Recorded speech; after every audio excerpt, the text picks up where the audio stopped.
অভাব জীবনে বড় কঠিন পরীক্ষা। এখান থেকেই বোঝা যায় কে আপন আর কে অভিনয় করে। মানুষ চেনা বড় কঠিন, বিশেষ করে যখন খারাপ পরিস্থিতি যায়, তখন দেখবে কাছের মানুষগুলো পর হয়ে যায়। সুপ্রভাত বন্ধুরা, কেমন আছো সবাই? আশা করছি সবাই ভালো আছো, সুস্থ আছো। গরিবের মা লাইফস্টাইল চ্যানেলে তোমাদের আবারও অনেক অনেক স্বাগতম জানিয়ে তোমাদের মাঝে একটা ছোট্ট ভিডিও নিয়ে চলে এলাম। আশা করি তোমাদের ভালো লাগবে।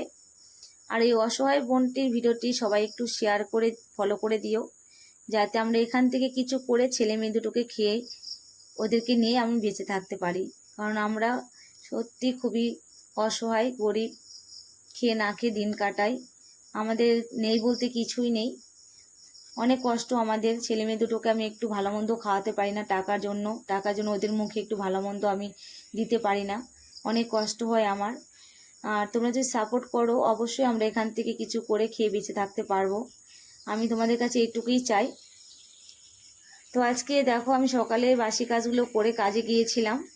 কাজের থেকে আমি চলে এসেছি 4:30 বাজে। তখন এসেও কিন্তু আমার একটু শান্তি নেই।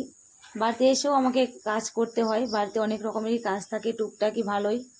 সকালবেলা যেহেতু আমি সময় পাই না, সেই জন্য কিন্তু আমি এই কাজগুলো করতে পারি না। তো যখন আমি বিকালটা আমি বাড়িতে আসি, তখন আমি কিন্তু এই কাজগুলো করি, টুকটাকি কাজগুলো। তো ফার্স্ট টাইমে এসে হাত পাও ধুয়ে তারপরে আমি দেখো বিছনাটা আজকে তুলে নিলাম, কারণ বিছনাটা আজকে আমি তুলে রেখে যাইনি। মেয়ে শুয়েছিল, সেই জন্য মেয়েও তুলে নিই, মেয়ে স্কুলে চলে গেছে।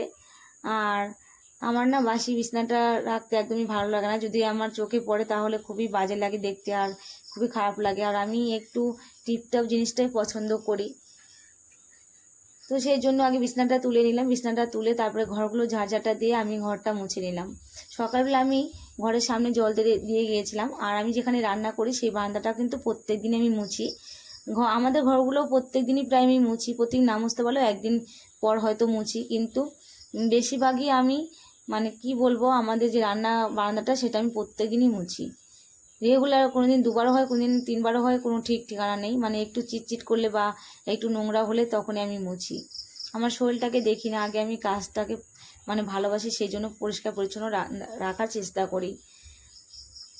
তো ঘরটাগুলো মুছে তারপরে দেখো জামাগুলো কেচে নিলাম। কিছুটা জামা আমি ভিজে রেখে গিয়েছিলাম, আর ওগুলো কেচে নিলাম। আর এতটা খিদে পেয়েছে কি বলবো তোমাদের। এখন দেখো কাজগুলো করতে করতে 5:30 বেজে গেছে, খুব প্রচণ্ড পরিমাণে আমার খিদে পেয়ে গেছে।